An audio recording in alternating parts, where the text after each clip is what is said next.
1315년 고려 충수광 시절 낮은 관리 기자오의 딸로 태어난 소녀가 있었습니다. 그녀는 10대 초반 원나라에 바쳐지는 궁녀로 선발되어 압록강을 건넜습니다. 황궁에서 황제에게 차를 올리는 가장 낮은 궁녀로 일하던 중 원나라 황제 해종의 눈에 들어 후궁이 되었습니다. 그러나 황후 타나실리의 시기와 냉대가 기다리고 있었습니다. 그 모든 것을 견뎌낸 끝에 기씨는 마침내 원나라 황후의 자리에 올랐고 자신의 아들을 황태자로 만들었습니다. 그러나 그 영광은 오래가지 않았습니다. 제국이 무너지면서 황후의 자리도 함께 사라졌습니다. 오늘 밤은 어떻게 고려의 궁녀 출신 어린 소녀가 원나라 황후의 자리까지 올라갔는지, 그리고 왜 몰락하였는지 기왕 후의 긴 이야기를 함께 따라가 보겠습니다. 충수광 시절의 고려, 개경에 기자오라는 인물이 살고 있었습니다. 기자오는 고려 조정에서 낮은 관직을 지낸 인물이었습니다. 행주기씨 집안의 사람으로 권세와는 거리가 멀었습니다. 그 기자오에게 딸이 있었습니다. 이름은 전해지지 않고 훗날 원나라 황실에서 기씨라 불리게 되었고 황후가 된 뒤에는 기왕후라는 이름으로 역사에 기록되었을 뿐입니다. 그녀가 궁녀로 선발된 것은 1330년 전후의 일로 아직 어린 나이였습니다. 결혼도감의 관리들이 집집마다 처녀를 살피던 그 시절, 기자오의 집도 예외가 아니었습니다. 권세 있는 집안이라면 미리 손을 써서 딸을 지킬 수 있었겠지만 기자오에게는 그런 방도가 없었습니다. 딸은 선발 명단에 올랐고 원나라로 보내야 한다는 통보가 집안을 덮쳤습니다. 그날 기자오의 집안은 충격으로 가득 찼습니다. 어머니는 딸의 손을 잡고 놓지 못했고 아버지는 가슴을 치며 하늘을 원망했습니다. 이웃들은 고개를 떨구며 위로의 말도 제대로 건네지 못했습니다. 떠나는 날 아침 기씨의 어머니는 딸의 손을 꼭 쥐었습니다. 부디 몸 건강하고 사람한 다오. 딸은 어머니 울지 마세요. 어머니는 딸의 손을 잡고 더 이상 말도 못하고 눈물만 흘렸습니다. 기씨는 그 짧은 말을 남기고 고려의 집을 뒤로 했습니다. 궁녀 행렬은 여러 지역에서 선발된 여인들로 구성되었습니다. 대부분이 10대 초중반의 어린 소녀들이었습니다. 고려 관리들의 호위 아래 행렬은 북쪽을 향해 천천히 이동했습니다. 개경을 벗어나 북으로 올라갈수록 고향의 냄새는 점점 멀어졌습니다. 한반도의 산과 들, 그 익숙한 풍경이 하나씩 뒤로 사라졌습니다. 그리고 마침내 압록강 앞에 섰습니다. 압록강은 고려와 원나라를 가르는 경계였습니다. 강 이편은 고려, 강 저편은 원나라의 땅이었습니다. 다시 돌아올 기약도 없이 언제 돌아올 수 있을지도 모른 채 강을 건너야 했습니다. 행렬 속의 궁녀들도 버텼습니다. 울다 지쳐 멍하니 걷다가 다시 울다가 또 걸었습니다. 어린 나이에 처음 보는 낯선 길을 걸으며 그녀들은 저마다의 방식으로 두려움을 삼켰습니다. 그 행렬 속에 기씨도 있었습니다. 압록강을 건넌 뒤의 길은 멀고 낯설었습니다. 요동 벌판이 펼쳐졌고 고려의 산과 들과는 전혀 다른 풍경이었습니다. 요동은 끝이 보이지 않는 드넓은 평원이었습니다. 행렬은 쉬지 않고 서쪽으로 이동했습니다. 밤이 되면 행렬은 근처의 역참이나 민가에 머물렀습니다. 역참에서의 밤은 길고 쓸쓸했습니다. 고려 소녀들은 낯선 방 안에서 서로 몸을 기대며 잠을 청했습니다. 쉽게 잠이 오지 않았습니다. 고향의 냄새가 그리웠고 어머니의 목소리가 그리웠습니다. 누군가 울기 시작하면 다른 이들도 따라 울었습니다. 같은 행렬 안에 있던 소녀 한 명이 기씨 곁으로 다가왔습니다. 무섭지 않아? 나는 너무 무서워서 밤에 잠을 못 자겠어. 기씨는 조용히 답했습니다. 무서운 건 나도 마찬가지야. 우리 참아보자. 그것이 체념인지 아니면 이미 마음을 다잡은 것인지는 알 수 없습니다. 그러나 기씨는 그 긴 여정 내내 무너지지 않았습니다. 울었지만 그 울음이 발걸음을 멈추게 하지는 않았습니다. 요동평원을 지나 더 서쪽으로 나아가면 영경이라 불리던 지역이 나타납니다. 원나라는 이곳에 수도를 두고 대도라 이름 붙였습니다. 행렬이 성문 안으로 들어서면서 기씨는 처음으로 대도의 거리를 눈에 담았습니다. 몽골어와 중국어 그리고 알아들을 수 없는 다른 언어들이 뒤섞인 소음이 넘쳤습니다. 말을 탄 귀족들, 짐을 진 상인들, 화려한 비단을 걸친 여인들, 갑옷을 입은 병사들이 좁고 넓은 거리를 채웠습니다. 고려에서는 한 번도 본 적 없는 풍경이었습니다. 한 고려 소녀가 나지막이 중얼거렸습니다.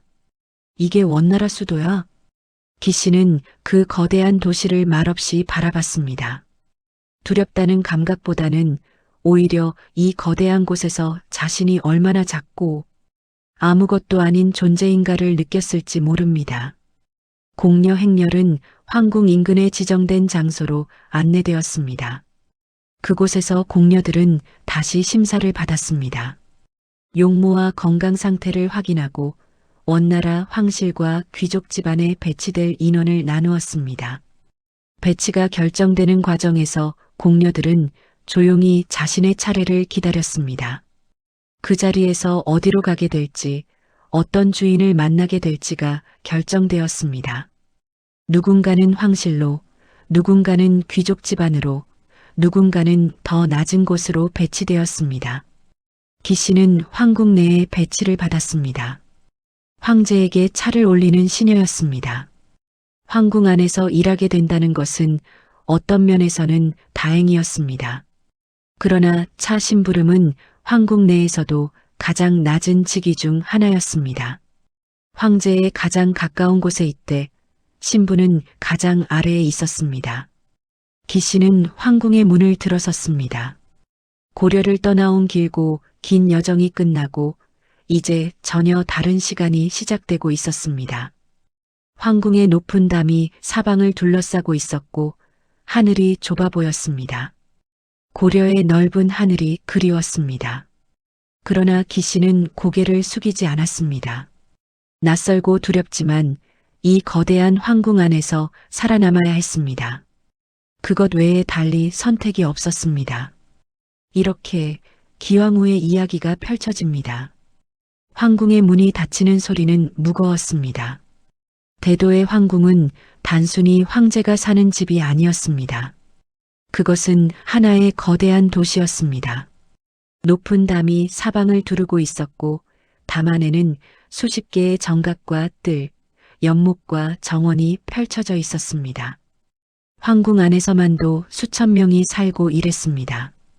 기씨를 비롯한 고려 출신 시녀들은 황궁 내 별도의 공간에 배치되었습니다. 그곳은 화려하지 않았고 시녀들이 머무는 숙소는 황궁의 구석진 쪽에 자리 잡고 있었고 방은 좁고 어두웠습니다. 여러 명이 한 방을 함께 써야 했습니다. 처음 며칠은 황궁의 규칙을 익히는 시간이었습니다. 어디서 무엇을 하고 어디를 지나서는 안 되며 누구를 만나면 어떻게 예를 갖춰야 하는지 황궁의 법도는 세세하고 복잡했습니다.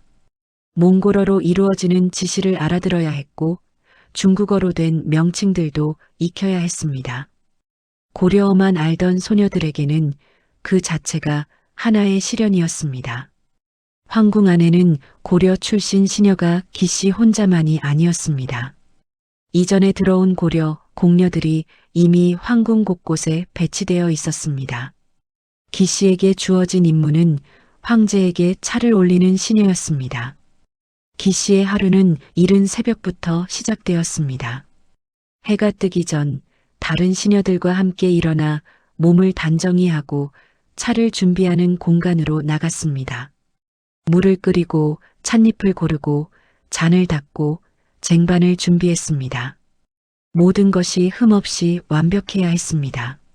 찻잔에 손자국 하나가 남아 있어도 차의 온도가 조금이라도 맞지 않아도 꾸중을 들었습니다. 황제에게 차를 올릴 때는 더욱 조심해야 했습니다. 쟁반을 들고 황제 앞으로 나아가는 동안 절대로 눈을 들어서는 안 되었습니다. 황제의 얼굴을 직접 보는 것은 허락되지 않았습니다. 기씨는 이 일을 성실히 해냈습니다. 처음에는 긴장으로 손이 떨렸지만 시간이 지나면서 안정되었습니다. 쟁반을 드는 자세가 단정해졌고 황제 앞에서 물러서는 걸음걸이가 조용하고 차분해졌습니다. 다른 시녀들은 황제 앞에 서면 주눅이 들어 쟁반을 흔들기도 했지만 기씨는 달랐습니다. 두려움을 안으로 삼키고 겉으로는 흔들리지 않았습니다. 황궁 안의 고참 시녀가 어느 날 기씨에게 조용히 말했습니다. 너는 황제 앞에서 무섭지 않니? 다른 애들은 다 벌벌 떠는데. 기씨는 답했습니다. 무섭습니다. 그런데 떨면 차가 쏟아지니까요. 그것은 단순한 대답이었지만 그 안에는 기씨의 성격이 담겨 있었습니다. 두려움을 부정하지 않았습니다. 그러나 그 두려움이 자신의 손을 흔들게 두지 않았습니다. 감정을 다스리는 능력, 그것이 어린 기씨에게 이미 있었습니다. 황궁의 일상은 단조로웠습니다. 차를 준비하고 올리고 물러서고 다시 준비하는 일이 반복되었습니다. 그 사이사이에 정각 청소와 황실 행사 보조가 끼어들었습니다.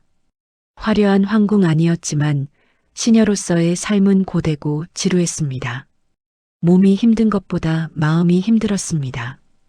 고려가 그리웠고 부모가 보고 싶었습니다. 밤에 숙소로 돌아와 눈을 감으면 개경의 골목길이 떠오르기도 했습니다. 그러나 기씨는 그 그리움을 일에 방해가 되게 두지 않았습니다. 낮에는 맡은 일을 성실히 하고 틈틈이 몽골어와 한어를 익혔습니다. 황궁 안에서 쓰이는 언어에 귀를 기울였고 단어 하나씩 머릿속에 쌓았습니다. 언어가 조금씩 들리기 시작하자 황궁 안의 구조가 보이기 시작했습니다. 누가 누구와 어떤 관계인지, 황실 내의 위계가 어떻게 작동하는지 기씨는 조용히 파악해 나갔습니다. 원나라의 황제 해종, 토곤, 테무르티오지의 이치오엔 티이에마는 1320년에 태어나 1333년에 황제 자리에 오른 인물이었습니다. 그가 즉위할 때 나이는 겨우 13살이었습니다. 어린 황제였습니다. 해종은 원나라 황제들 중에서도 독특한 인물이었습니다. 총명한 면이 있었고 예술적 감수성이 있었습니다. 그림을 즐겼고 기계장치를 직접 만들기도 했습니다. 기씨가 황제 앞에서 차를 올리기 시작한 것은 해종이 즉위한 지 몇 해 지나지 않은 시점이었습니다. 황제는 젊었고 기씨도 젊었습니다. 황궁 안에는 수많은 시녀들이 있었지만 해종의 눈은 어느 날부터 기씨에게 머물기 시작했습니다. 무엇이 황제의 눈을 끌었는지는 정확히 알 수 없습니다. 역사서는 기씨가 아름다웠다고 기록합니다. 그러나 황궁 안에 아름다운 여인이 기씨뿐이었을 리 없습니다. 기씨에게는 단순한 외모 이상의 무언가가 있었을 것입니다. 눈을 낮추고 조용히 쟁반을 내밀면서도 흔들리지 않는 차분함이 있었습니다. 두려워하면서도 두려움에 무너지지 않는 그 자세가 수많은 시녀들 사이에서 기씨를 다르게 보이게 했을 것입니다. 해종은 차를 받으면서 처음에는 그저 잠깐 시녀를 바라보았을 것입니다. 그러다 한 번, 또 한 번 눈길이 가기 시작했습니다. 그리고 어느 날 황제는 처음으로 기씨에게 말을 걸었습니다. 고려에서 왔느냐? 기씨는 눈을 낮춘 채 조용히 답했습니다. 그러하옵니다, 폐하. 고려에 어디에서 왔느냐? 개경이옵니다. 짧은 문답이었습니다. 그러나 황제가 시녀에게 직접 말을 건다는 것은 황궁 안에서 드문 일이었습니다. 그 짧은 대화가 주변 시녀들의 눈에 띄었고 소문은 조용하지만 빠르게 퍼졌습니다. 황제가 고려 출신 시녀를 눈여겨본다는 것이었습니다. 해종의 관심은 한 번의 대화로 끝나지 않았습니다. 차를 올리는 시간마다 황제의 시선이 기씨를 향했고 가끔 짧은 말을 건넸습니다. 황제의 태도는 조심스럽고 은근했습니다. 그러나 황궁 안에서는 황제의 아주 작은 행동 하나도 놓치는 법이 없었습니다. 기씨에 대한 황제의 관심은 황궁 전체에 알려지게 되었습니다. 기씨는 그 상황을 조용히 받아들였습니다. 황제의 관심을 적극적으로 유도하지도 않았고 그렇다고 피하려 하지도 않았습니다. 그저 맡은 일을 성실히 하면서 황제가 말을 걸면 조용하고 단정하게 답했습니다. 그 담담함이 오히려 황제의 호기심을 더욱 자극했는지도 모릅니다. 황제의 눈길이 기씨에게 머문다는 것이 알려지면서 황궁 안의 분위기는 달라지기 시작했습니다. 타나실리 황후는 당시 원나라 황실에서 상당한 영향력을 지닌 인물이었습니다. 그녀는 권신 엘 테무르의 딸이었습니다. 그는 해종 초기 원나라 조정의 실권을 장악했던 인물로 황제조차 함부로 대하지 못할 만큼 막강한 권세를 가지고 있었습니다. 그의 딸이 황후였으니 타나실리의 위세는 황궁 안에서 황제 다음으로 강했습니다. 타나실리 황후는 기씨를 곱게 볼 이유가 없었습니다. 공녀 출신, 즉 속국에서 바쳐진 미천한 신분의 시녀가 황제의 눈길을 받는다는 것은 황후의 자존심에 상처를 입히는 일이었습니다. 더구나 황후에게는 황제의 충분한 총애가 필요했습니다. 황제의 마음이 다른 곳으로 향한다면 그것은 불안한 일이었습니다. 황후의 태도는 냉랭해졌습니다. 기씨가 차를 올리는 자리에서 황후와 마주칠 때면 황후는 기씨를 마치 없는 사람처럼 대했습니다. 시선도 주지 않았고 말도 걸지 않았습니다. 그러나 그 침묵 속에는 날카로운 무언가가 담겨 있었습니다. 황후를 가까이 모시는 시녀들은 그 눈치를 빠르게 읽었습니다. 기씨에 대한 황후의 불만이 전해지면서 황궁 안의 시녀들 일부가 기씨를 불편한 시선으로 바라보기 시작했습니다. 황궁 안에서 황후의 뜻을 거스르는 것은 위험한 일이었습니다. 황후가 직접 나서지 않더라도 황후를 따르는 시녀들과 내관들이 기씨의 일상을 어렵게 만들 수 있었습니다. 일이 고의로 잘못 전달되기도 했고 기씨가 사용해야 할 도구가 제때 준비되지 않기도 했습니다.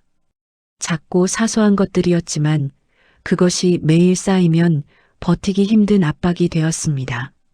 같은 방을 쓰던 고려 출신 시녀가 어느 날 밤 기씨에게 속삭였습니다. 그냥 조심하는 게 좋겠어. 황후마마가 좋지 않게 보신다는 거 알잖아. 황제 폐하 앞에서 너무 눈에 띄지 않는 게 나을 것 같아. 기씨는 잠시 천장을 바라보다 조용히 답했습니다. 응, 알겠어. 그것은 체념이 아니었습니다. 상황을 냉정하게 보는 눈이었습니다. 이미 일을 되돌릴 수 없다면 주눅 들지 않고 버티는 것이 최선이었습니다. 기씨는 그렇게 생각했고 그렇게 행동했습니다. 황후의 냉대는 계속되었습니다. 그러나 기씨는 흔들리지 않았습니다.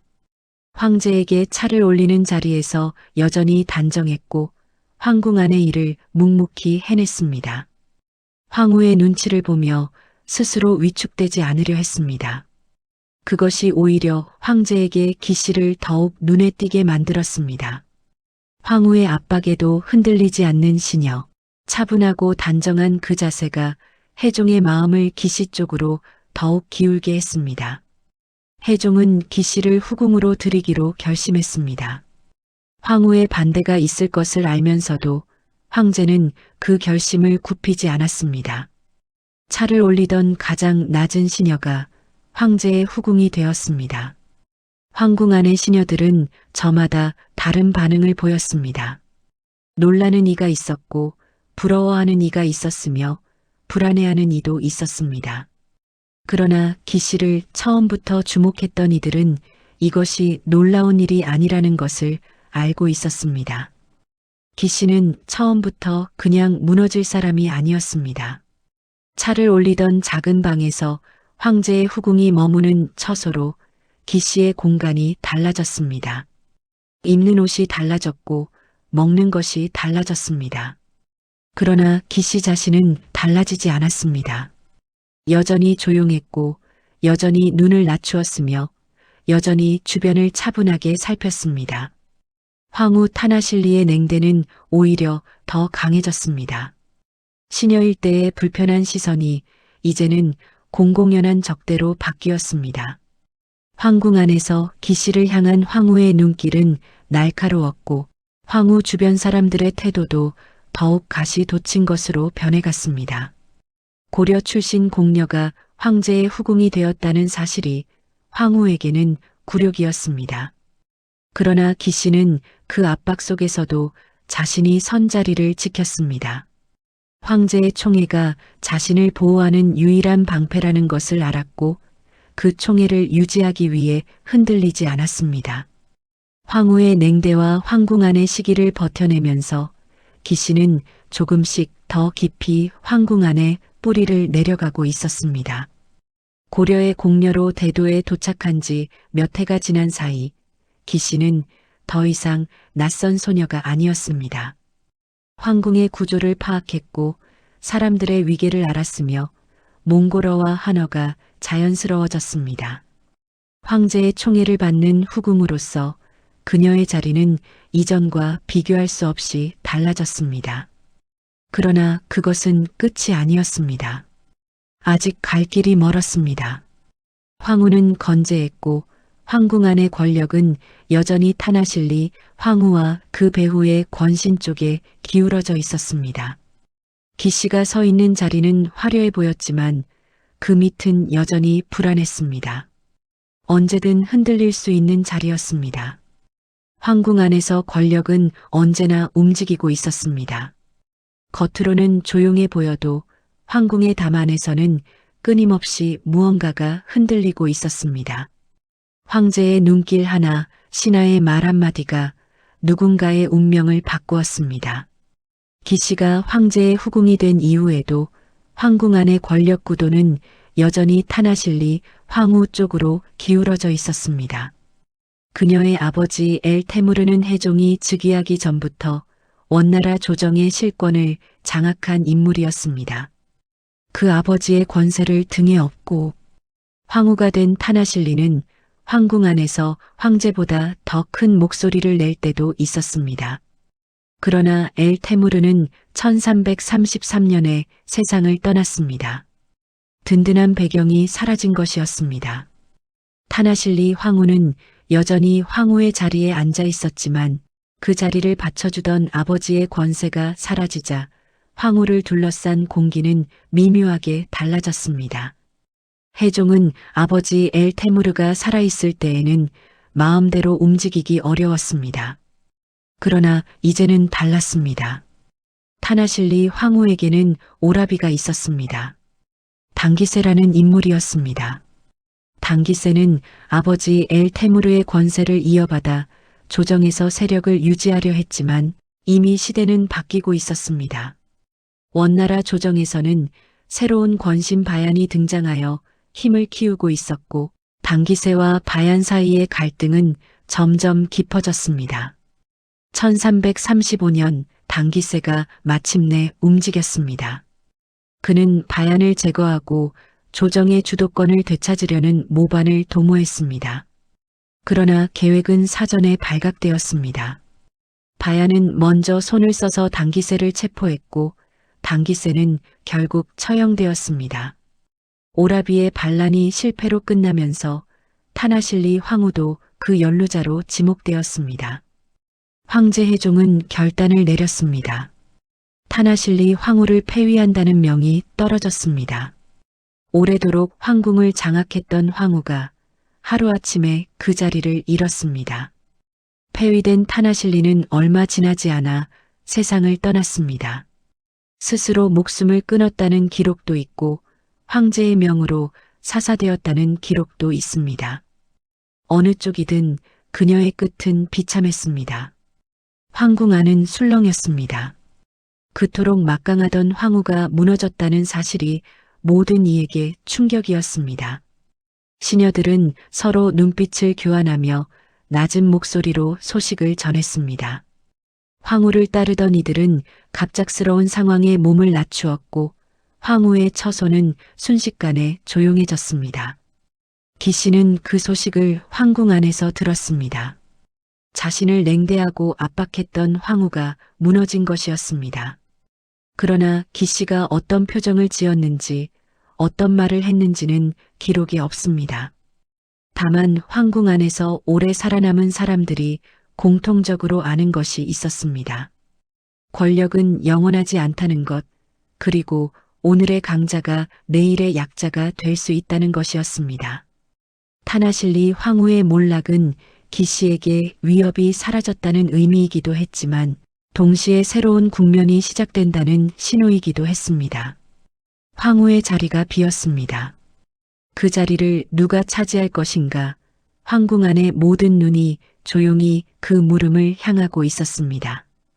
타나실리 황후가 폐위된 뒤 황제 해종은 기씨를 새 황후로 삼으려 했습니다. 그러나 원나라 조정의 신하들은 강하게 반대했습니다. 반대의 이유는 명확했습니다. 기씨는 고려 출신 공녀였습니다. 속국에서 바쳐진 여인, 황궁에서 차를 올리던 가장 낮은 신분의 시녀였습니다. 그런 여인을 제국의 황후로 삼는다는 것은 원나라 황실의 위엄에 맞지 않는다는 것이 신하들의 논리였습니다. 몽골 귀족 출신이 아닌 인물이 황후가 되는 것은 황실의 관례에도 어긋났습니다. 해종은 신하들의 반대를 끝까지 밀어붙이지 못했습니다. 즉위 초부터 신하들의 권력 다툼 속에서 제 뜻을 온전히 펴지 못했던 황제였습니다. 결국 기씨는 황후 대신 귀비의 자리에 봉해졌습니다. 황후보다는 낮은 자리였습니다. 그러나 황궁 안에서 실질적으로 황제의 가장 깊은 총애를 받는 존재는 기씨였습니다. 나중에 해종은 별도의 황후를 맞아들였습니다. 바얀쿠투라는 몽골 귀족 출신의 여인이 제1황후가 되었습니다. 그러나 황후의 자리가 있다고 해서 황제의 마음이 거기에 있는 것은 아니었습니다. 황제는 바얀쿠투 황후를 형식적으로 존중했지만 가장 많은 시간을 기기비와 함께했습니다. 기기비가 머무는 처소는 황궁 안에서도 가장 아름다운 곳 중 하나가 되었습니다. 황제가 자주 찾아왔고 함께 이야기를 나누는 시간이 길었습니다. 해종은 기기비와 있을 때 편안함을 느꼈습니다. 신하들의 압박에서 잠시 벗어나 정치의 무게를 내려놓을 수 있는 공간이 기기비의 처소였습니다. 기기비는 황제에게 단순히 아름다운 여인이 아니었습니다. 이야기를 들을 줄 알았습니다.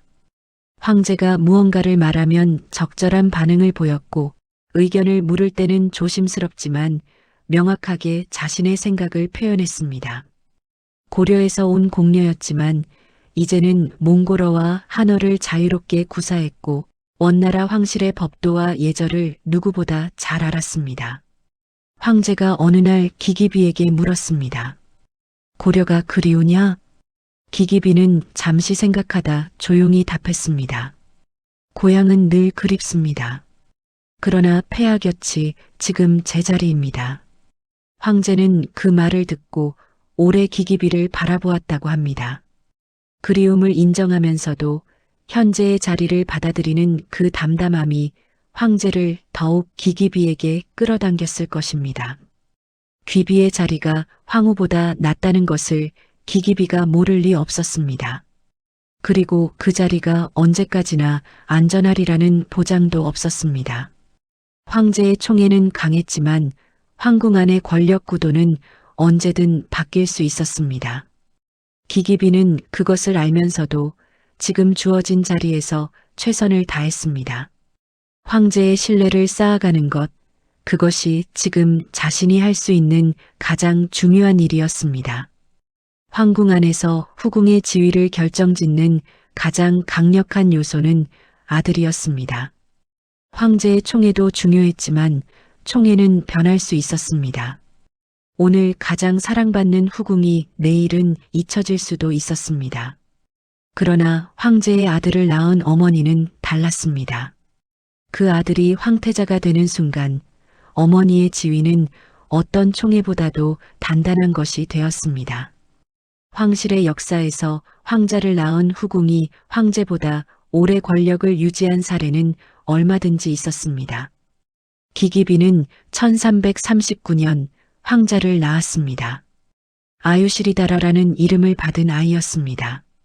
훗날 황태자로 책봉되고 결국 원나라의 마지막 황제 자리를 잇게 될 그 아이였습니다. 아이가 태어나던 날 황궁 안은 분주했습니다. 황자의 탄생은 황실의 경사였습니다. 황제 해종은 매우 기뻐했고 기기비에 대한 총애는 더욱 깊어졌습니다.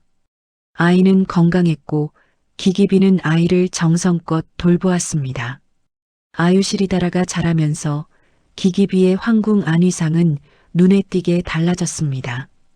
황자의 어머니라는 자리는 그 자체로 하나의 권력이었습니다. 황궁 안의 시녀들과 내관들은 기기비를 대하는 태도를 바꾸었습니다. 이전까지는 황제의 총애를 받는 후궁이었지만 이제는 황자의 어머니였습니다. 그 차이는 작지 않았습니다. 기기비는 아유시리다라를 키우는 일에 정성을 쏟았습니다. 아이에게 몽골어와 한어를 가르쳤고 황실의 예절과 법도를 익히게 했습니다. 동시에 아이가 고려의 뿌리를 전혀 모르는 사람으로 자라지 않도록 고려의 이야기도 들려주었습니다. 어머니가 어떤 땅에서 왔는지 그 땅이 어떤 곳인지를 아이가 아주 어릴 때부터 조금씩 알게 했습니다. 황제 역시 아유시리다라를 각별히 아꼈습니다. 해종은 자신의 어린 시절이 순탄하지 않았습니다. 즉위 전에 여러 곳을 떠돌았고 황제가 된 뒤에도 신하들의 권력 다툼 속에서 자유롭지 못했습니다. 그런 황제에게 아들의 존재는 각별한 의미였습니다. 자신이 이루지 못한 것들을 아들이 이루어주기를 바랐는지도 모릅니다. 아유시리다라를 황태자로 책봉하는 문제는 조정에서 논의가 이루어졌습니다. 황자를 황태자로 삼는 것은 자연스러운 일이었지만 그 어머니가 기기비라는 점이 일부 신하들에게 여전히 불편함이었습니다. 고려 출신 귀비의 아들이 황태자가 된다는 것, 그리고 훗날 황제가 된다는 것에 대한 거부감이 없지 않았습니다. 황궁 안에서 이 문제를 두고 이야기가 오갔습니다. 한 내관이 조심스럽게 말했습니다. 황자마마의 어머니가 고려 출신이라는 점을 두고 조정의 일부 대신들이 여전히 달갑지 않아 하고 있습니다. 기기비는 잠시 침묵하다 조용히 말했습니다. 황자의 핏줄은 황제 폐하의 핏줄이다. 어머니가 어디 출신인지가 아니라 아버지가 누구인지가 황태자를 결정하는 것이다. 그 말은 단순한 반박이 아니었습니다. 자신의 출신을 부끄러워하지 않으면서도 그것이 아들의 앞길을 막는 이유가 될 수 없다는 것을 분명히 한 것이었습니다. 기기비는 아들을 위해 싸울 준비가 되어 있었습니다. 조용히 그러나 물러서지 않겠다는 의지였습니다. 아유시리다라는 결국 황태자로 책봉되었습니다. 기기비가 황궁에 발을 들인 이후 긴 시간 동안 쌓아온 모든 것이 이 순간 하나의 결실로 모였습니다. 공녀로 끌려온 소녀가 황태자의 어머니가 된 것이었습니다. 그러나 기기비는 그 기쁨을 크게 드러내지 않았습니다. 황궁에서 오래 살아온 사람들은 알고 있었습니다. 기쁨을 크게 드러내는 순간 시기와 질투가 더 강하게 몰려온다는 것을. 기기비는 조용히 그러나 단단하게 자신의 자리를 굳혀나갔습니다. 황제 해종은 시간이 지날수록 정치에서 멀어지기 시작했습니다. 해종이 티베트 불교, 이른바 라마교에 본격적으로 심취하기 시작한 것은 즉위 후반기의 일이었습니다. 라마교는 티베트 지역에서 발전한 불교의 한 형태로 원나라 황실에서 오래전부터 중시해온 종교였습니다. 쿠빌라이 칸 시대부터 원나라 황실은 라마교 승려들을 국사로 예우하며 깊은 관계를 유지했습니다. 해종은 라마교의 수련에 직접 참여했습니다. 승려들을 황궁 안으로 불러들여 가르침을 받았고 수련 의례를 거행했습니다. 이것이 지나쳐 황제가 신하들과의 조회를 멀리하고 정사를 돌보는 시간보다 수련에 더 많은 시간을 쏟는 일이 벌어졌습니다. 원나라 역사서에도 해종이 정치를 소홀히 했다는 기록이 남아 있습니다. 황제가 비운 자리는 누군가가 채워야 했습니다. 신하들이 그 빈자리를 놓고 다투는 사이 기기비는 조용히 그 자리로 나아갔습니다.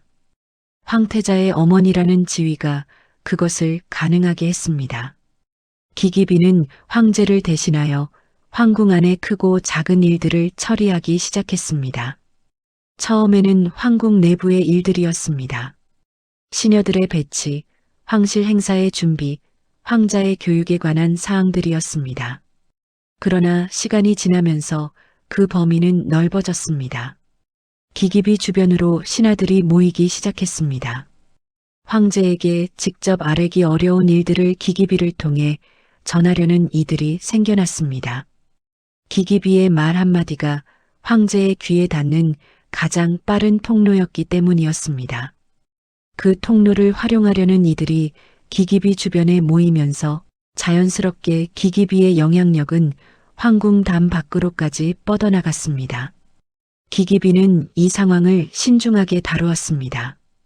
욕심을 드러내지 않았고 황제의 권위를 앞세우면서 자신은 그 뒤에 섰습니다. 그러나 실질적으로 황궁 운영에 관한 많은 결정이 기기비의 손을 거쳐 이루어졌습니다. 차를 올리던 시녀가 이제는 황궁의 많은 일들을 조율하는 위치에 서게 된 것이었습니다. 원나라의 국력은 이 시기를 전후하여 서서히 흔들리기 시작하고 있었습니다. 중원 곳곳에서 크고 작은 반란이 일어났고 각지의 세력들이 원나라에 저항하기 시작했습니다. 행정은 부패했고 재정은 악화되었습니다. 황제가 정사를 돌보지 않는 사이 제국의 균열이 조금씩 깊어지고 있었습니다. 그러나 황궁 안에서 기기비는 아직 그 균열을 선명하게 느끼지 못했을 것입니다. 아들은 황태자로 자라고 있었고 황제의 총애는 변함없었으며 황궁 안의 실질적 권한은 점점 자신의 손으로 모여들고 있었습니다. 그러나 그것으로 끝이 아니었습니다. 기기비의 눈은 이미 더 먼 곳을 향하고 있었습니다. 고려에 있는 오라비 기철이 자신의 위세를 등에 업고 조국을 흔들고 있었고 그 소식이 기기비의 귀에도 들어오고 있었습니다. 황궁 다만의 이야기가 압록강 너머 고려 땅으로까지 번져가고 있었습니다. 고려에서 공녀로 끌려온 한 여인의 이야기가 이제는 고려라는 나라 전체를 흔드는 힘이 되어가고 있었습니다. 권력은 혼자 자라지 않습니다.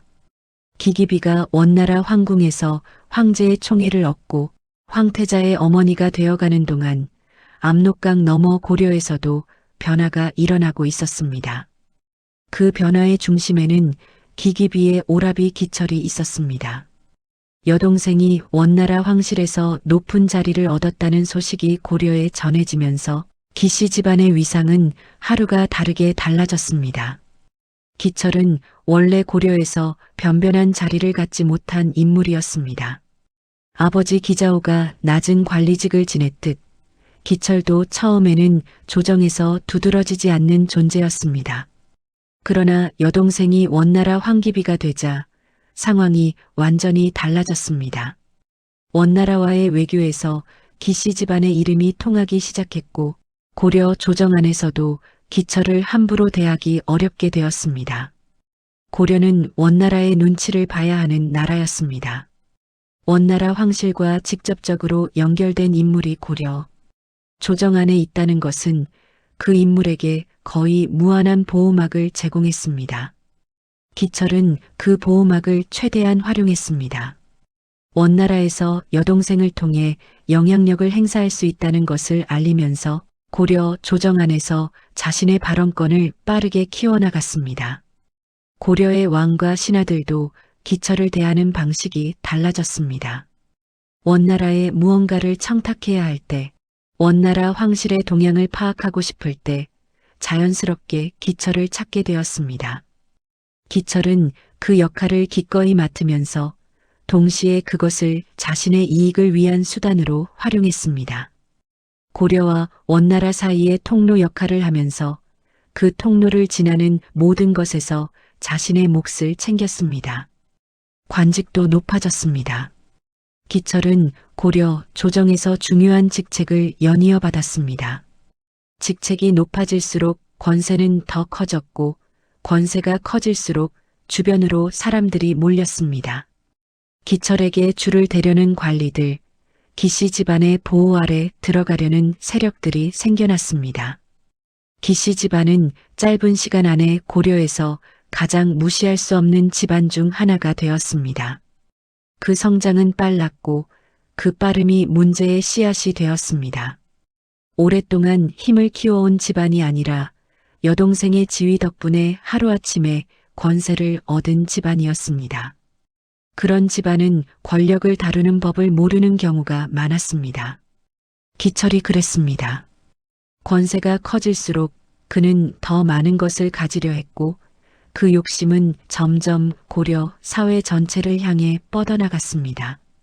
기철의 권세가 정점에 달했을 무렵 고려의 백성들 사이에서는 기씨 집안에 대한 원망이 깊어지고 있었습니다. 그 원망의 가장 큰 이유는 토지였습니다. 기철은 고려 전국에서 토지를 강탈하다시피 빼앗았습니다. 권세를 두려워한 지방 관리들이 기씨 집안의 토지를 바쳤고 힘없는 농민들의 토지가 기씨 집안의 이름으로 등록되는 일이 빈번했습니다. 대규모 농장이 기씨 집안의 것이 되었고 그 농장에서 일하는 농민들은 사실상 기씨 집안의 예속민이 되었습니다. 고려에서 권세가 있는 집안이 토지를 불법으로 점유하는 것은 기씨 이전에도 있던 일이었습니다. 그러나 기철의 경우는 그 규모와 노골성이 달랐습니다. 원나라 황실과 연결된 집안이라는 배경이 있었기 때문에 어느 누구도 기철의 토지 강탈에 공개적으로 저항하기 어려웠습니다. 저항하다가 원나라의 고발이라도 되면 그것은 단순한 개인적 피해로 끝나지 않았습니다. 고려 왕실도 기철의 압박에서 자유롭지 않았습니다. 고려의 왕들은 원나라의 허락 아래 즉위하는 처지였고 원나라 황실과 직접 연결된 기철은 왕에게도 함부로 굴 수 있는 처지였습니다. 충혜왕 시절에는 기씨 집안과 왕실 사이의 갈등이 표면으로 드러나기도 했습니다. 왕이 기씨 집안의 횡포를 막으려 해도 원나라를 등에 업은 기철 앞에서는 역부족이었습니다. 기철의 횡포는 토지에서 그치지 않았습니다. 관직 임명에도 기씨 집안의 입김이 작용했습니다. 기철의 뜻에 맞는 인물이 중요한 자리에 앉혔고 기철에게 반대하는 신하들은 밀려났습니다. 고려 조정 안에서 기씨 집안과 연결된 세력과 그렇지 않은 세력 사이의 분열이 깊어졌습니다. 백성들의 원망은 기철 개인을 향하기도 했지만 그 뒤에 있는 기기비를 향하기도 했습니다. 고려 출신이면서도 원나라의 권세를 등에 업고 고려를 짓밟는다는 인식이 백성들 사이에 퍼졌습니다. 기기비가 고려를 떠나 원나라 황실에 들어간 것은 스스로의 선택이 아니었습니다.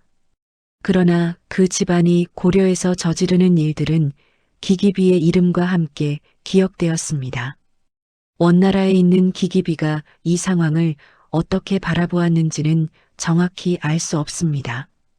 오라비의 행동을 막으려 했는지 아니면 묵인했는지 혹은 그 이상의 관여가 있었는지 사료는 명확히 말하지 않습니다. 다만 기기비가 오라비 기철의 고려 내 위세가 자신의 권위와 연결된다는 것을 모를 리 없었습니다. 고려에서 기씨 집안의 힘이 유지되는 것이 원나라, 황궁에서 기기비의 배경을 더 단단하게 만드는 면도 있었습니다. 한편 고려 조정 안에서는 기씨 집안의 전횡의 일을 갈면서도 아무것도 할 수 없는 신하들이 있었습니다. 그들은 기회가 오기를 기다렸습니다. 언젠가는 반드시 이 상황을 바꿔야 한다고 마음속으로 다짐하면서 그날이 오기를 조용히 기다렸습니다. 그리고 그날은 생각보다 빨리 왔습니다. 1351년 고려에 새로운 왕이 즉위했습니다. 공민왕이었습니다. 공민왕의 이름은 왕전이었습니다. 그는 충수광의 아들로 태어나 어린 나이에 원나라 대도로 보내져 볼모 생활을 했습니다. 원나라에서 자랐고 원나라 황실의 종친 노국공주를 아내로 맞이했습니다. 겉으로 보면 원나라의 가장 수능적인 고려 왕족이었습니다. 원나라 황실과 혼인으로 연결되었고 대도에서 오래 살았으며 원나라의 언어와 문화에 익숙했습니다. 그러나 그 안에는 다른 것이 있었습니다. 공민왕은 원나라에 머무는 동안 단순히 볼모로만 살지 않았습니다. 그는 원나라 조정의 움직임을 세심하게 관찰했습니다.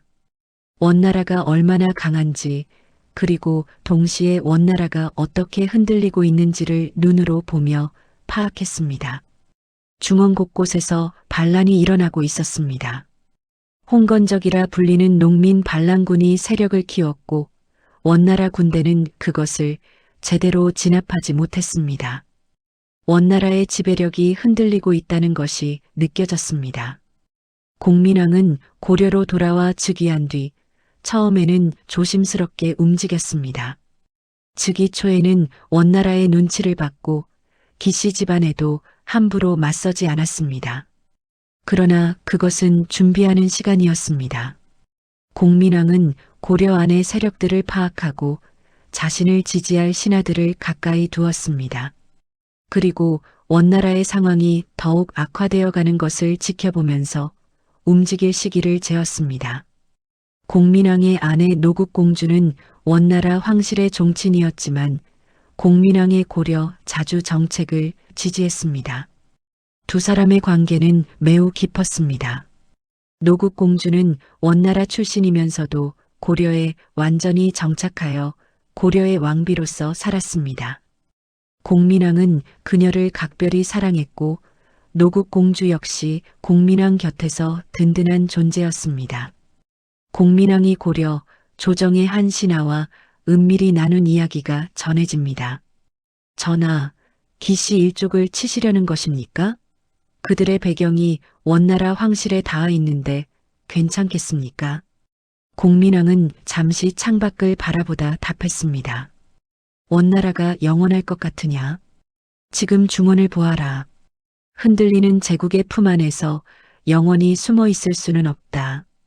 그 말은 단순한 결의 표명이 아니었습니다. 공민왕은 이미 원나라의 쇠락을 읽고 있었습니다.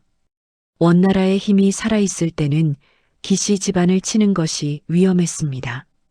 그러나 원나라가 흔들리는 지금 그 기회가 왔다고 판단한 것이었습니다.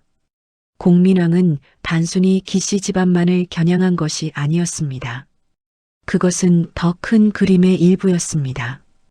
고려 안에서 원나라의 힘을 등에 업고 군림하는 세력들을 제거하고 고려의 자주를 되찾는 첫 번째 단계였습니다. 기씨 집안은 그 첫 번째 표적이었습니다. 1356년 공민왕은 마침내 움직이기 시작했습니다. 1356년 봄 개경의 궁궐 안에서 연회가 열렸습니다. 공민왕은 기철을 비롯한 기씨 일족의 핵심 인물들을 궁궐 안으로 불러들였습니다. 연회라는 형식이었습니다. 기철은 별다른 의심 없이 궁궐에 들어왔습니다. 오래도록 고려 왕실 위에 군림해온 기씨 집안이었습니다. 고려 왕이 자신을 어떻게 할 수 있겠느냐는 자신감이 있었을 것입니다. 그러나 그것이 기철의 마지막 실수였습니다. 공민왕은 준비를 철저히 했습니다. 연회 자리에 무사들을 배치해 두었고 신호가 떨어지는 순간 움직이도록 했습니다. 연회가 시작되고 분위기가 어느 정도 풀렸을 때 공민왕의 명이 떨어졌습니다. 무사들이 나섰고 기철과 함께 자리에 있던 기씨 일족의 주요 인물들이 그 자리에서 제거되었습니다. 기철은 저항할 틈도 없었습니다. 그토록 막강해 보이던 권세가 한순간에 무너졌습니다. 연회 자리가 순식간에 아수라장이 되었고 기씨 집안의 핵심 인물들이 한날 목숨을 잃었습니다. 공민왕은 그것으로 멈추지 않았습니다. 기씨 일족의 숙청과 동시에 원나라가 설치한 쌍성 총관부를 공격하여 수복했습니다. 쌍성 총관부는 원나라가 고려의 동북 지역을 직접 지배하기 위해 설치한 기관이었습니다. 오래도록 고려가 되찾지 못했던 그 땅을 공민왕은 군사를 보내 되찾았습니다. 기씨 일족 숙청과 영토 수복이 같은 해에 이루어진 것은 우연이 아니었습니다. 공민왕은 처음부터 두 가지를 함께 준비했습니다. 개경의 백성들은 이 소식을 어떻게 받아들였을까요? 기씨 집안의 횡포로 토지를 빼앗기고 갖가지 수탈을 당했던 백성들에게 기철의 죽음은 오래 쌓인 한이 조금이나마 풀리는 순간이었을 것입니다. 다만 기씨 집안의 땅을 빼앗겼던 농민들, 기철의 횡포를 참아내야 했던 신하들이 느꼈을 감정은 짐작할 수 있습니다. 이 소식은 빠르게 원나라 대도로 전해졌습니다. 기기비의 처소에 소식이 닿았을 때 황궁 안에서 기기비의 표정이 굳어졌다는 것, 그리고 황제에게 달려가 격렬하게 무언가를 아뢰었다는 것이 기록에 남아 있습니다. 오라비가 죽었습니다. 고려 왕의 손에 연회의 칼날에 목숨을 잃었습니다. 기기비에게 그것은 단순한 혈육의 죽음이 아니었습니다. 고려에서 기씨 집안이 무너졌다는 것은 자신의 배경 일부가 사라졌다는 의미이기도 했습니다. 더구나 고려 왕이 원나라 황실과 연결된 기씨 집안을 쳤다는 것은 공민왕이 원나라의 권위에 정면으로 도전하는 것이기도 했습니다. 기기비의 분노는 깊었습니다. 오랫동안 고려를 짓눌러온 기씨 일족이 하루아침에 무너진 1356년 고려의 하늘은 오래만에 조금 더 넓어진 것 같았습니다. 그러나 원나라 대도에서는 폭풍이 준비되고 있었습니다. 기기비의 분노와 공민왕의 결단이 정면으로 맞서는 시간이 다가오고 있었습니다. 오라비의 죽음은 단층적인 의미가 아니었습니다. 혈육을 잃은 슬픔이 첫 번째였습니다. 아무리 황궁 안에서 황제의 총애를 받는 자리에 있어도 고려에 남겨진 가족은 기기비가 이 낯선 땅에서 버텨온 마음의 뿌리 중 하나였습니다. 그 뿌리의 일부가 잘려나간 것이었습니다. 두 번째는 자존심의 문제였습니다. 원나라 황실과 연결된 기씨 집안을 고려 왕이 쳤다는 것은 공민왕이 원나라의 권위를 정면으로 무시한 것이기도 했습니다. 기기비는 그것을 자신에 대한 도전으로 받아들였습니다. 세 번째는 더 실질적인 문제였습니다. 고려에서 기씨 집안이 무너졌다는 것은 기기비가 고려에 가진 영향력의 기반이 사라졌다는 의미였습니다. 원나라 황궁 안에서 기기비의 권세는 여전했지만 고려라는 땅에서 기씨라는 이름이 갔던 위세는 이제 없었습니다. 그 공백이 기기비에게는 용납하기 어려운 것이었습니다. 기기비는 황제 해종에게 강하게 아뢰었습니다. 공민왕을 폐위하고 원나라에 충성하는 다른 인물을 고려 왕으로 세워야 한다고 했습니다. 오라비의 죽음에 대한 복수이기도 했고 원나라의 권위를 고려해 다시 세우는 일이기도 했습니다. 기기비는 이것이 단순히 사적인 복수가 아니라 원나라 황실의 위엄을 위한 일임을 황제에게 설득했습니다. 해종은 기기비의 요청을 들었습니다. 황제가 직접 나서기보다는 원나라 조정의 논의를 통해 고려 문제를 다루는 방향으로 흘러갔습니다. 원나라 조정 안에서 고려 원정에 대한 논의가 시작되었고 새로운 고려 왕을 세우기 위한 인물을 찾기 시작했습니다. 그 인물이 덕흥군이었습니다. 덕흥군은 원나라에 머물고 있던 고려 왕족이었습니다. 고려 충선왕의 혈통을 이은 인물로 오래전부터 대도에서 생활하고 있었습니다. 고려와 직접적인 연결이 끊어진 채 원나라에서 살아온 그에게 기기비와 원나라 조정이 새로운 역할을 맡기려 했습니다. 공민왕을 대신하여 고려 왕이 될 인물로 내세우는 것이었습니다.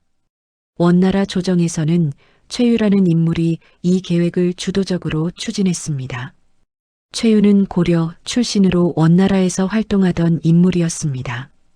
그는 덕흥군을 고려 왕으로 세우고 원나라 군대를 고려에 보내 공민왕을 몰아내는 계획을 구체화했습니다. 기기비의 뜻이 이 계획을 뒷받침했고 원나라 조정의 일부 세력이 합류했습니다. 그러나 원나라 조정 안에서도 이 계획에 대한 반응이 하나로 모이지 않았습니다. 당시 원나라는 중원 곳곳에서 홍건적의 반란에 시달리고 있었습니다. 주원장을 비롯한 반란 세력들이 각지에서 세력을 키우며 원나라 군대를 압박하고 있었습니다. 이런 상황에서 고려 원정을 위해 별도의 군사력을 동원하는 것이 과연 적절한 일인가를 두고 신하들 사이에 이견이 있었습니다. 기기비는 그 이견에도 뜻을 굽히지 않았습니다. 원나라 안에서 기기비를 지지하는 세력들이 원정 추진을 밀어붙였고 결국 덕흥군을 앞세운 군대를 고려로 보내는 것이 결정되었습니다. 원나라 조정에 있던 한 신하가 최유에게 조심스럽게 물었습니다. 지금 중원 안에서도 반란군을 막기 어려운 형편인데 고려까지 군대를 보내는 것이 가능하겠습니까? 최유는 단호하게 답했습니다. 고려 왕이 원나라의 권위에 도전한 것을 그냥 두면 다른 속국들도 같은 행동을 할 것입니다. 이것은 고려 하나의 문제가 아닙니다. 그 논리는 일부 신하들을 설득했습니다. 속국의 이탈을 방치하면 제국 전체의 권위가 흔들린다는 논리는 원나라 조정 안에서 충분히 통할 수 있는 것이었습니다. 1363년 덕흥군을 앞세운 원나라 군대가 고려를 향해 움직이기 시작했습니다. 군대의 규모에 대해서는 사료마다 차이가 있지만 적지 않은 병력이 동원되었습니다. 덕흥군은 자신이 이 군대와 함께 고려에 들어가 왕위에 오를 것이라 믿었습니다. 공민왕을 몰아내고 원나라의 지원을 받는 새로운 고려 왕이 되는 것이 그의 목표였습니다. 대도에서 기기비는 이 원정의 성공을 기다렸습니다. 공민왕이 쫓겨나고 고려가 다시 원나라의 뜻 아래 놓이게 되면 오라비의 죽음에 대한 복수가 이루어지는 것이었습니다. 그리고 고려에서의 영향력도 되찾을 수 있었습니다. 그러나 고려가 순순히 무너지지 않았습니다. 1363년 덕흥군을 앞세운 원나라 군대가 압록강을 건너 고려 땅으로 들어왔습니다. 공민왕은 이미 이 움직임을 예상하고 있었습니다. 원나라 조정에서 원정 계획이 논의되고 있다는 첩보가 고려에 전해졌고 공민왕은 준비를 시작했습니다. 방어 태세를 갖추고 믿을 수 있는 장수들에게 군대를 맡겼습니다. 그 장수들 중 한 명이 최영이었습니다. 최영은 고려 말의 대표적인 무장이었습니다. 평생 청렴하게 살면서 전장에서 물러선 적이 없다는 평판을 가진 장수였습니다. 그는 개인적인 이익보다 고려라는 나라를 앞세우는 인물이었고 공민왕의 신뢰를 받았습니다. 덕흥군과 원나라 군대를 막아내는 임무가 최영에게 맡겨졌습니다. 또 한 명의 장수가 있었습니다. 이성계였습니다. 당시 이성계는 아직 젊은 장수였지만 동북면에서 군사 경험을 쌓아온 인물이었습니다. 그의 아버지 이자추는 쌍성 총관부가 수복될 때 공민왕에게 협력하여 공을 세운 인물이었습니다.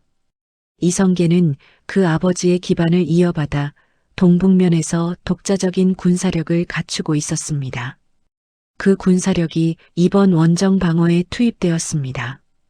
원나라 군대는 압록강을 건너 고려 서북면으로 진격했습니다. 초반에는 일부 지역을 점령하며 전진했습니다. 덕흥군은 자신이 새로운 고려 왕임을 선포하며 고려 관리들의 항복을 요구했습니다. 그러나 고려 관리들과 백성들의 반응은 덕흥군의 기대와 달랐습니다. 원나라 군대를 등에 업은 인물에게 순순히 복종하려는 이들이 많지 않았습니다. 최영이 이끄는 고려 군대와 원나라 군대 사이의 충돌이 이어졌습니다. 고려 군대는 지형을 잘 알았고 보급선이 짧았습니다. 반면 원나라 군대는 먼 길을 이동해온 데다 보급이 원활하지 않았습니다. 중원에서 계속되는 반란으로 원나라의 군사력 자체가 예전 같지 않았습니다. 전투가 계속될수록 원나라 군대의 불리한 상황이 이어졌습니다. 이성계의 활약도 두드러졌습니다. 그는 기병을 이끌고 원나라 군대의 측면을 치는 전술을 구사하며 전선을 유지하는 데 기여했습니다.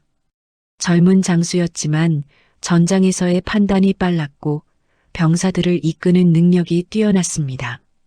결국 덕흥군과 원나라 군대는 고려 땅을 제대로 장악하지 못한 채 물러서기 시작했습니다. 전진이 막히고 보급이 어려워지면서 더 이상 고려 안으로 들어가는 것이 불가능해졌습니다. 덕흥군은 결국 고려 왕위에 오르겠다는 꿈을 이루지 못하고 물러났습니다. 원나라 군대는 압록강을 다시 건너 돌아갔습니다. 고려 원정은 실패로 끝났습니다. 이 결과가 대도에 전해졌을 때 원정의 실패는 기기비에게 여러 가지를 의미했습니다. 오라비의 죽음에 대한 복수는 이루어지지 않았습니다. 공민왕은 여전히 고려 왕의 자리를 지켰습니다. 그리고 무엇보다 원나라가 고려 하나를 굴복시키지 못했다는 것이 드러났습니다. 그것은 원나라의 힘이 이미 예전 같지 않다는 것을 세상에 알리는 결과이기도 했습니다. 기기비는 그 현실을 마주해야 했습니다. 고려 원정이 실패로 돌아간 뒤에도 황궁 안에서 기기비의 자리는 흔들리지 않았습니다. 원정의 실패는 기기비에게 분명한 타격이었습니다. 그러나 황제 해종의 기기비에 대한 신뢰와 총애는 변하지 않았습니다. 황궁 안에서 기기비의 영향력은 오히려 시간이 지날수록 더 깊어지고 있었습니다. 황태자 아유시리다라가 성장하면서 황태자를 둘러싼 세력이 자연스럽게 기기비를 중심으로 형성되었습니다. 황태자의 스승과 측근들이 기기비를 통해 황제와 연결되었고 조정의 중요한 인사들도 기기비의 뜻을 무시할 수 없게 되었습니다. 1365년 무렵 기기비는 마침내 원나라의 황후로 책봉되었습니다. 제2황후의 자리였습니다. 제1황후 바얀 쿠투가 여전히 자리를 유지하고 있었으므로 기기비는 제2황후가 되었습니다. 그러나 황궁 안에서 실질적인 권위와 영향력은 기왕후 쪽이 더 컸습니다. 황후의 관을 받던 날 기왕후는 어떤 생각을 했을까요? 고려에서 공려로 끌려온 뒤 황궁의 가장 낮은 자리에서 차를 올리던 시절로부터 수십 년이 흘렀습니다. 그 긴 세월 동안 황후의 냉대를 견뎌냈고 오라비의 죽음을 겪었으며 원정의 실패도 감내해야 했습니다. 그 모든 것을 지나 황후의 자리에 올랐습니다. 황후의 자리는 분명 기왕후가 오래 바라온 것이었습니다. 그러나 그 자리를 얻은 시점에 원나라는 이미 기울고 있었습니다. 중원 곳곳에서 반란 세력들이 세력을 키우고 있었습니다. 주원장이 이끄는 세력은 중원의 남쪽을 빠르게 장악하며 북쪽으로 올라오고 있었습니다. 원나라 군대는 이를 막지 못했습니다. 지방 행정은 무너지고 있었고 백성들의 민심은 원나라에서 떠나고 있었습니다. 대도 안에서도 물가가 오르고 민심이 흉흉해졌습니다. 황제 해종은 여전히 라마교 수련에 시간을 쏟았습니다. 조정 신하들은 서로를 불신하며 권력을 다투었고 제국을 살릴 구심점이 없었습니다. 기왕후는 황태자를 옹호하면서 조정의 일부 세력을 이끌었지만 흔들리는 제국을 혼자 힘으로 붙잡을 수는 없었습니다. 황궁 안에서 황태자 아유시리다라와 기왕후 사이에는 때로 긴장이 흐르기도 했습니다. 황태자는 점차 성장하면서 자신만의 정치적 판단을 갖기 시작했고 어머니 기왕후의 뜻과 완전히 일치하지 않는 경우도 생겼습니다. 황태자는 조정의 주요 신하들과 독자적인 관계를 맺으려 했고 그 과정에서 기왕후와 황태자 주변 세력 사이의 갈등이 표면화되는 일도 있었습니다. 기왕후 곁에 내관 한 명이 어느 날 낮은 목소리로 아뢰었습니다. 황태후마마 황태자 전하께서 조정의 일을 독자적으로 처리하시려는 경우가 늘고 있습니다. 마마의 뜻과 다른 방향으로 움직이시는 때도 있사옵니다. 기왕후는 잠시 후 천천히 입을 열었습니다. 황태자가 자신의 뜻을 갖는 것은 당연한 일이다. 그것이 황태자가 황제가 될 준비를 하는 것이다. 내 뜻과 다르다고 해서 막을 수는 없다. 그것은 체념처럼 들리기도 했지만 동시에 기왕후가 아들을 아끼는 방식이기도 했습니다. 자신이 고려에서 끌려와 황궁 안에서 모든 것을 버티며 얻어낸 것들이 결국 아들을 위한 것이었다는 것, 그 아들이 이제 자신의 힘으로 서려 한다는 것을 기왕후는 알고 있었습니다. 시간이 흐른 뒤 제국은 오래도록 조금씩 균열이 생기고 그 균열이 깊어지다가 어느 순간 더 이상 버틸 수 없는 지점이 옵니다. 원나라가 그랬습니다. 쿠빌라이 칸이 중원을 장악하고 대도를 세운 이후 원나라는 100년 가까이 동아시아의 패권을 쥐고 있었습니다.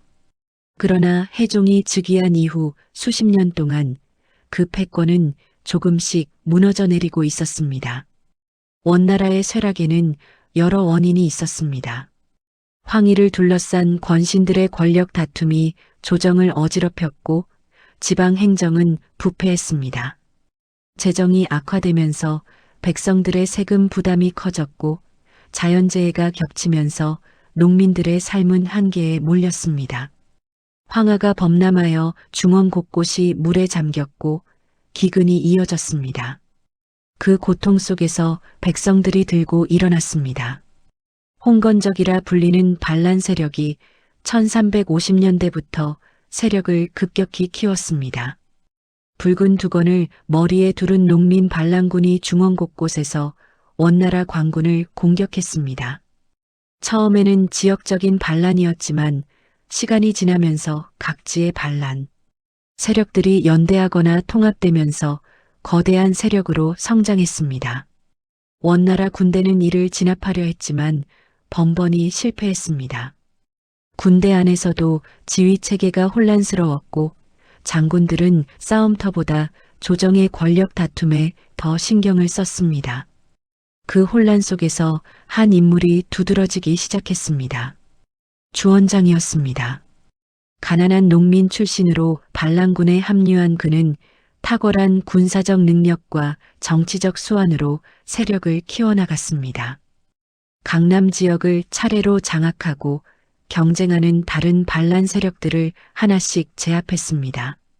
주원장의 군대는 단순한 반란군과 달랐습니다. 군기가 엄했고 점령한 지역의 민심을 얻으려 노력했습니다. 그것이 다른 반란 세력과 주원장을 구별짓는 점이었습니다. 1368년 1월 주원장은 마침내 응천부, 지금의 난징에서 새로운 나라를 세웠습니다. 나라 이름은 명, 연호는 홍무였습니다. 명나라의 탄생이었습니다. 황제가 된 주원장은 곧바로 군대를 북쪽으로 진격시켰습니다. 원나라를 중원에서 완전히 몰아내는 것이 다음 목표였습니다.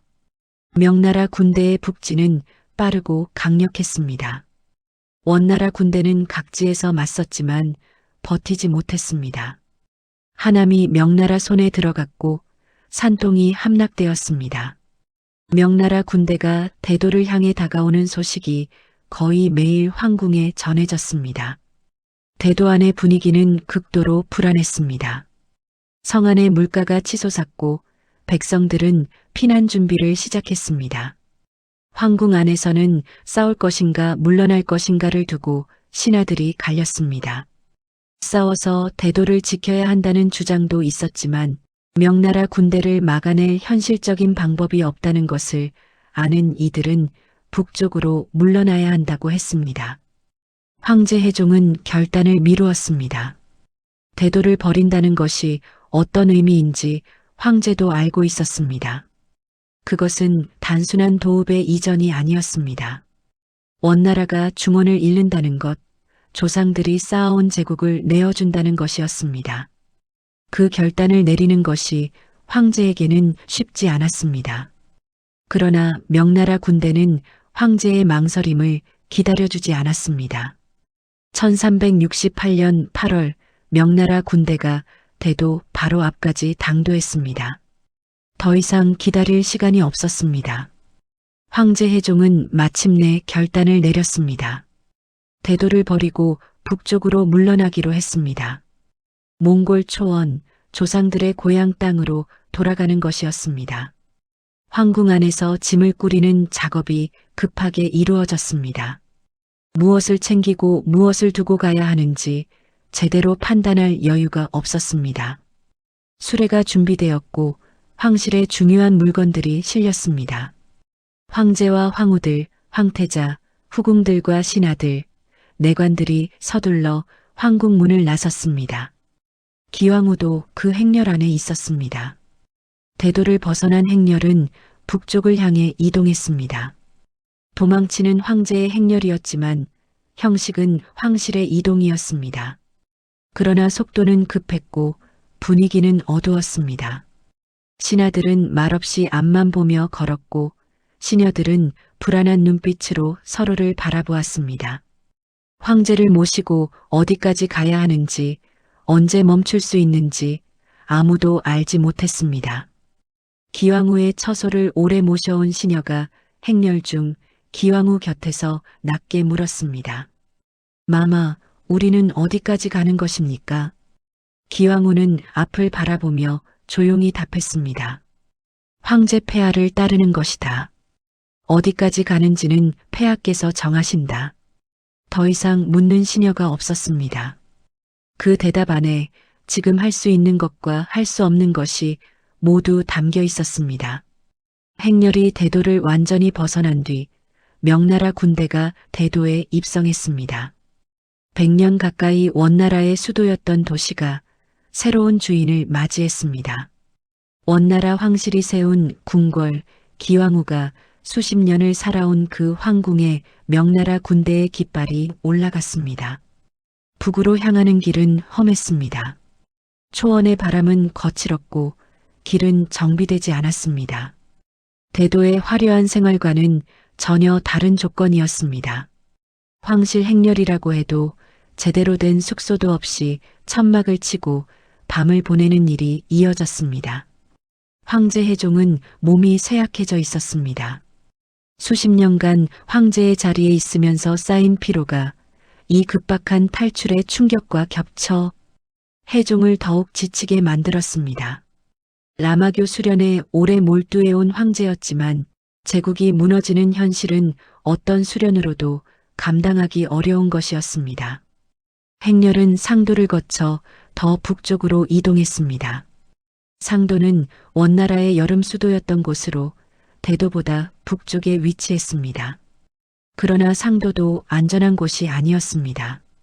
명나라 군대의 추격이 계속되었고 황실 행렬은 더 북쪽으로 물러나야 했습니다. 원나라는 이제 북원이라는 이름으로 불리게 되었습니다. 중원을 잃고 몽골 초원으로 물러난 원나라, 그것이 북원이었습니다. 제국의 이름은 남아 있었지만 그것을 받쳐줄 땅과 백성이 대부분 사라졌습니다. 기왕후는 이 모든 것을 함께 겪으며 북으로 이동했습니다. 황후의 자리는 명목상 유지되고 있었지만 그 황후의 권위를 표현할 궁궐도 신하도 백성도 없었습니다. 광활한 초원 위에서 황실의 형식은 점점 빈껍데기가 되어가고 있었습니다. 북원의 황실 행렬은 응창이라는 곳에 자리를 잡았습니다. 지금의 내몽골 지역에 해당하는 곳으로 초원 깊숙이 들어간 위치였습니다.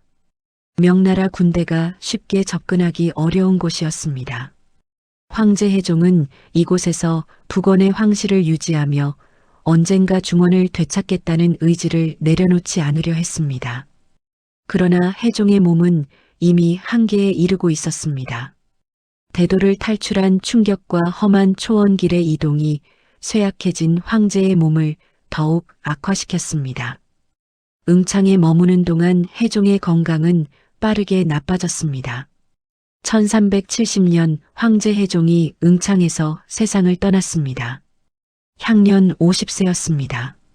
쿠빌라이 칸이 세운 대제국의 마지막 황제로 기록될 해종이 대도의 화려한 황궁이 아니라 초원의 한 귀퉁이에서 마지막을 맞이했습니다. 해종이 죽은 뒤 황태자 아유시리다라가 황위를 이었습니다. 소종이었습니다. 기왕후의 아들이 황제가 된 것이었습니다.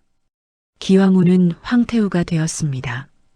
공녀로 대도에 들어서던 날부터 따지면 기왕후는 이제 황태후의 자리에 오른 것이었습니다. 시녀에서 후궁으로, 후궁에서 귀비로, 귀비에서 황후로, 그리고 황태후로 신분의 계단을 올라오는 것이 기왕후의 삶이었다고 한다면 황태후는 그 계단의 가장 높은 곳이었습니다. 그러나 그 자리 아래에는 나라가 없었습니다. 황태후라는 이름은 있었지만 그것을 표현할 궁궐도 조회를 받을 신하들도 아래 말을 가져올 백성도 없었습니다. 초원을 떠도는 황실 안에서 황태후의 자리는 이름뿐이었습니다. 수십 년 동안 황궁의 권력 구도를 읽고 움직이며 살아온 기왕후에게 이 공허함은 어떤 것이었을까요? 아들 소종은 즉위 후 중원 회복을 목표로 명나라에 맞섰습니다. 그러나 이미 중원을 장악한 명나라를 상대로 북원이 할 수 있는 것은 한정되어 있었습니다. 소종은 군대를 이끌고 명나라 군대와 몇 차례 교전했지만 큰 성과를 거두지 못했습니다. 북원의 세력은 점점 좁아져 갔습니다. 소종이 황제로서 전장을 누비고 명나라와 맞서는 동안 기왕후가 어디서 어떻게 지냈는지를 사료는 자세히 전하지 않습니다. 황태후로서 아들을 지지하고 황실의 형식을 유지하는 역할을 했을 것입니다.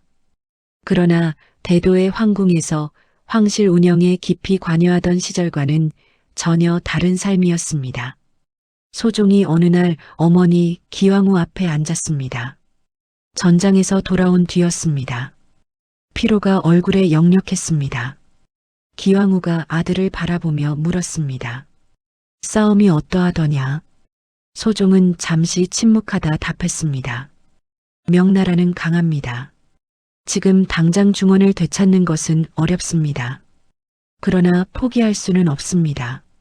기왕후는 아들의 얼굴을 오래 바라보았습니다. 대도의 황궁에서 태어나 황태자로 자란 아들이 이제 초원을 떠돌며 싸우고 있었습니다. 그 모습이 기왕후에게는 어떻게 보였을까요? 대답 대신 기왕후는 아들의 손을 잠시 잡았다가 놓았습니다.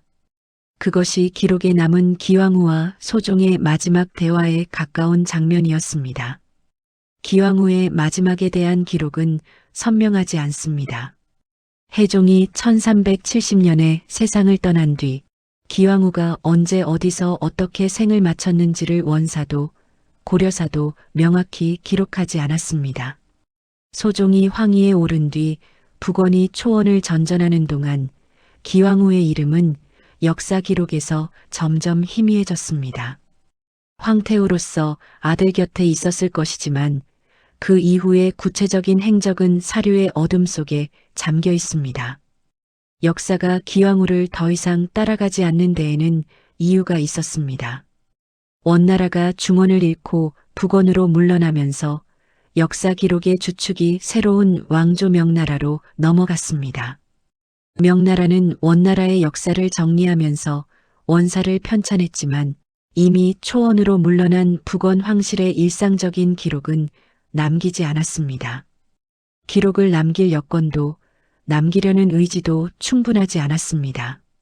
그래서 기왕후의 마지막은 역사의 빈 페이지로 남았습니다. 그러나 기왕후가 살아낸 삶의 궤적은 사라지지 않았습니다.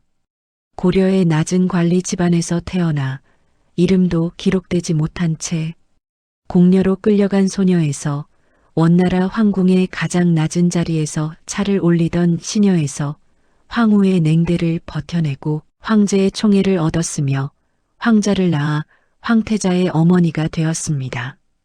귀비의 자리에서 수십 년을 지나 마침내 황후가 되었고 황후가 된 뒤에는 안타깝게 제국과 함께 무너져 내렸습니다. 그 삶을 단순하게 평가하기는 어렵습니다. 다른 각도에서 바라보면 기왕후는 스스로의 선택으로 원나라에 간 것이 아니었습니다. 어린 나이에 공녀로 끌려갔고 주어진 자리에서 살아남기 위해 모든 것을 버텨냈습니다. 수많은 공녀들 중에 대부분은 이름도 없이 사라졌습니다. 기왕후는 그 가혹한 조건 속에서 자신의 힘으로 위로 올라갔습니다.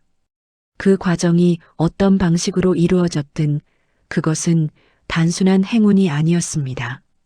오래 인내하고 냉정하게 상황을 판단하며 흔들리는 순간에도 무너지지 않은 결과였습니다.